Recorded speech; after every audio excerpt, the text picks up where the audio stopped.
പ്രിയ സജ്ജനങ്ങളെ, നമസ്കാരം.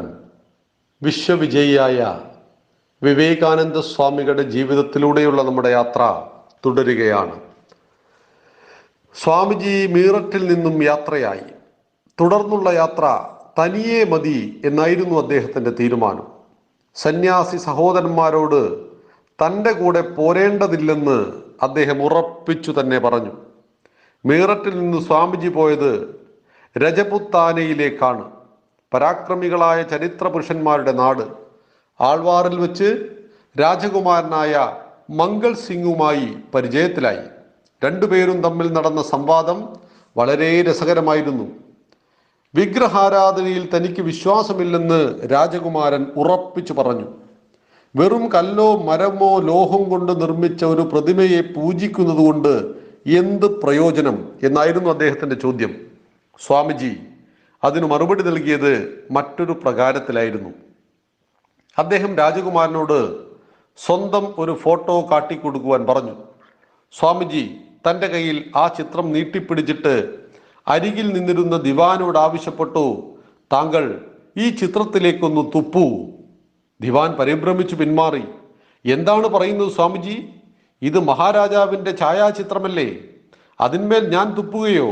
ഇത്ര നിന്ദ്യമായ മറ്റൊരു കാര്യമുണ്ടോ? സ്വാമിജി പ്രതീക്ഷിച്ചിരുന്ന പ്രതികരണവും അത് തന്നെയായിരുന്നു. അദ്ദേഹം മഹാരാജാവിന് നേരെ തിരിഞ്ഞു. നോക്കൂ തിരുമനസേ, ഇത് താങ്കളല്ല, താങ്കളുടെ വെറും ഛായാചിത്രമാണ്. എന്നിട്ടും ഇതിൽ താങ്കളുടെ സാന്നിധ്യം ഈ വിനീതദാസൻ വ്യക്തമായി മനസ്സിലാക്കുന്നു. അതുപോലെ തന്നെയാണ് വിഗ്രഹാരാധനയുടെ കാര്യത്തിലും. ഭക്തന്മാർ പൂജിക്കുന്നത് ഒരു കളിമൺ പ്രതിമയാകാം, പക്ഷേ ഭഗവാന്റെ തെളിവാർന്ന രൂപം അത് ഭക്തന്റെ മനസ്സിൽ വിടർത്തുന്നു. അങ്ങനെ അവന്റെ ശ്രദ്ധ ഈശ്വരോന്മുഖമായി തീരുന്നു. അവൻ ആരാധിക്കുന്നത് യഥാർത്ഥ ഈശ്വരനെയാണ്, കല്ലിനെയോ മരത്തിനെയോ അല്ല. സ്വാമിജിയുടെ ദൃഢമായ ഈ വാക്കുകൾ രാജാവിൻ്റെ മനസ്സിനെ മാറ്റി. മഹാരാജാവിന് തൻ്റെ അബദ്ധം മനസ്സിലായി. തൊഴുകയോട് അദ്ദേഹം പറഞ്ഞു, വിഗ്രഹാരാധനയുടെ ശരിയായ അർത്ഥം ഇതുവരെ ഞാൻ വേണ്ട വിധം മനസ്സിലാക്കിയിരുന്നില്ല. ഇന്നങ്ങ് എൻ്റെ കണ്ണുകൾ തുറപ്പിച്ചു. സ്വാമിജി വീണ്ടും പല സ്ഥലങ്ങൾ സന്ദർശിച്ചതിനു ശേഷം മൗണ്ട് അബുവിൽ എത്തിച്ചേർന്നു. അവിടെ വെച്ചാണ് ഗേത്രിയിലെ മഹാരാജാവുമായിട്ട് അദ്ദേഹം പരിചയപ്പെട്ടത്. പിന്നീട് മഹാരാജാവിനോടൊപ്പം അദ്ദേഹം ഗേത്രിയിലേക്ക് പോവുകയുണ്ടായി. അദ്ദേഹം അവിടെ വെച്ച് സ്വാമിജിയുടെ ശിഷ്യത്വം സ്വീകരിച്ചു. സ്വാമിജിയിൽ മഹാരാജാവിന് അപാരമായ ഭക്തിയും ബഹുമാനവും ഉണ്ടായിരുന്നു. രണ്ടുപേരും തമ്മിൽ ദീർഘമായി സംസാരിച്ചിരിക്കുക പതിവായിരുന്നു. സ്വാമിജിക്കും അദ്ദേഹത്തോട് അത്യന്തം വാത്സല്യമുണ്ടായിരുന്നു. വളരെയേറെ ഹൃദ്യമായിരുന്നു അവർ തമ്മിലുള്ള ബന്ധം. പിന്നീട് പല പ്രകാരത്തിലും മഹാരാജാവ് സ്വാമിജിയെ സഹായിക്കുകയുണ്ടായി. യാത്രയ്ക്കുള്ള വെമ്പൽ വീണ്ടും സ്വാമിജിയെ അസ്വസ്ഥനാക്കി. അദ്ദേഹം ഗേത്രിയിൽ നിന്ന് ബോംബെയിലേക്കാണ് യാത്ര തിരിച്ചത്. ദക്ഷിണേന്ത്യയിലും ആയിടക്ക് സ്വാമിജി സഞ്ചരിക്കുകയുണ്ടായി. മൈസൂർ രാജാവിൻ്റെ ഒപ്പം കുറേയധികം ദിവസങ്ങൾ അദ്ദേഹം ചെലവഴിച്ചു. സ്വാമിജിയുടെ കടുത്ത ആരാധകനായിരുന്നു മൈസൂരിലെ മഹാരാജാവ്. സ്വാമിജിയുടെ എല്ലാ പ്രവർത്തനങ്ങളിലും സാമ്പത്തികമായ സഹായം നൽകുവാൻ അദ്ദേഹം സന്നദ്ധനായിരുന്നു. മഹാരാജാവ് സ്വാമിജിയുടെ ശബ്ദം റെക്കോർഡ് ചെയ്ത് വർഷങ്ങളോളം തന്നെ കൊട്ടാരത്തിൽ സൂക്ഷിച്ചു വച്ചിരുന്നു. മൈസൂർ സന്ദർശനം കഴിഞ്ഞ് സ്വാമി വിവേകാനന്ദൻ മഹാരാജാവിനോട് യാത്ര പറഞ്ഞ് നേരെ വന്നത് കേരളത്തിലേക്കാണ്. രാമേശ്വരം വഴി കന്യാകുമാരിയിലേക്ക് പോവുകയായിരുന്നു ഉദ്ദേശം. ഒരുപക്ഷെ ഡോക്ടർ പൽപ്പുവുമായിട്ട് ബാംഗ്ലൂരിൽ വെച്ചുള്ള സന്ദർശനമായിരിക്കാൻ മൈസൂർ രാജാവിൽ നിന്ന് സമ്മാനങ്ങളൊന്നും സ്വീകരിക്കാതെ ഷൊർണൂർക്കുള്ള ഒരു ടിക്കറ്റ് മാത്രം സ്വീകരിച്ച് സ്വാമിജി ഷൊർണൂരിൽ വണ്ടി ഇറങ്ങി. ഷൊർണൂരിൽ നിന്നും തൃശ്ശൂരിലേക്ക് കാളവണ്ടിയിൽ വരുമ്പോൾ തിരുവമ്പാടി ക്ഷേത്രത്തിൻ്റെ മുന്നിൽ കൂടിയാണ് തൃശ്ശൂർ പട്ടണത്തിൽ പ്രവേശിച്ചത്. ക്ഷേത്ര പരിസരത്ത് വണ്ടി ഇറങ്ങിയ സ്വാമിജി റോഡരികിൽ ഒരു കെട്ടിടത്തിൻ്റെ പടിപ്പുരയിൽ ഒരു മാന്യൻ നിൽക്കുന്നത് കണ്ടു. കൊച്ചി രാജ്യത്തിലെ വിദ്യാഭ്യാസ വകുപ്പിലെ ഉദ്യോഗസ്ഥനായിരുന്ന DA സുബ്രഹ്മണ്യ അയ്യരായിരുന്നു അത്. സ്വാമിജിയുടെ ആകാരത്തിലും വ്യക്തിത്വത്തിലും ആകർഷണം തോന്നിയ ശ്രീ അയ്യർ സ്വാമിജിക്ക് കുളിക്കാനും വിശ്രമിക്കുവാനും സൗകര്യങ്ങൾ ചെയ്തു കൊടുത്തു.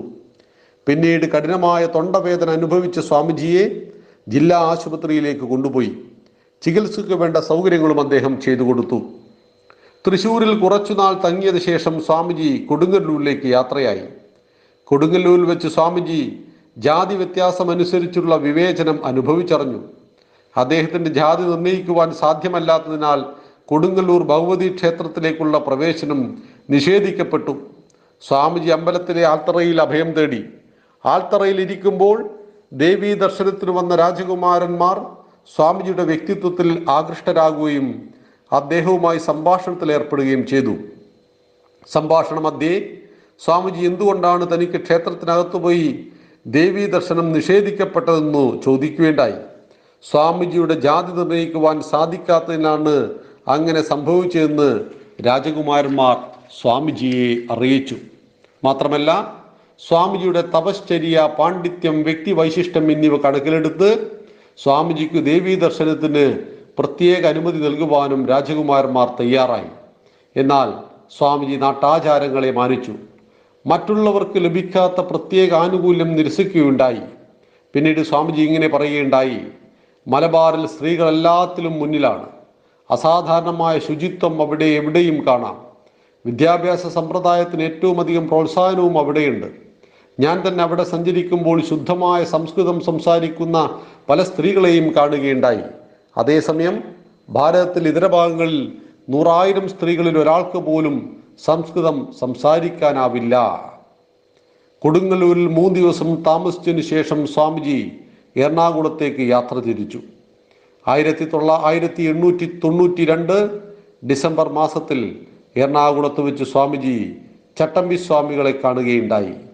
ഈ അപൂർവ സമാഗത്തെക്കുറിച്ച് ശ്രീ ബോധേശ്വരൻ, നമ്മുടെ കവി സുഗതകുമാരിയുടെ അച്ഛൻ, ഇങ്ങനെ ഓർമ്മിപ്പിക്കുന്നു: രാവിലെ കടൽക്കരയിൽ നടക്കാനിറങ്ങിയ 2 സുഹൃത്തുക്കൾ അതിതേജസ്വിയായ ഒരു സന്യാസി ബോട്ടിൽ നിന്നും ഇറങ്ങുന്നു കണ്ടു.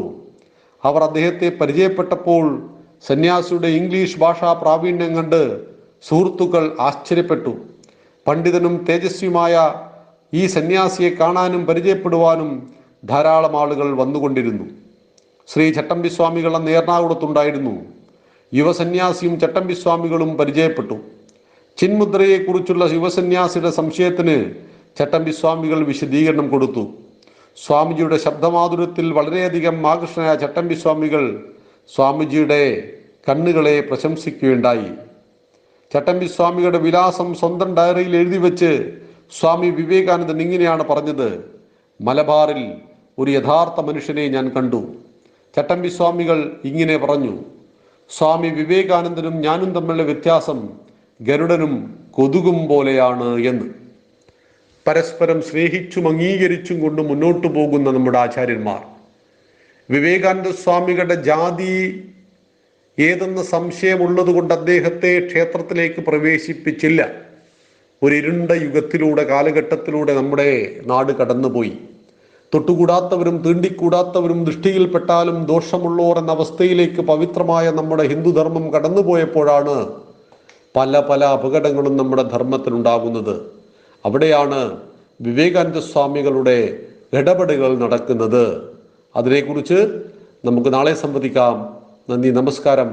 വന്ദേ മാതരം.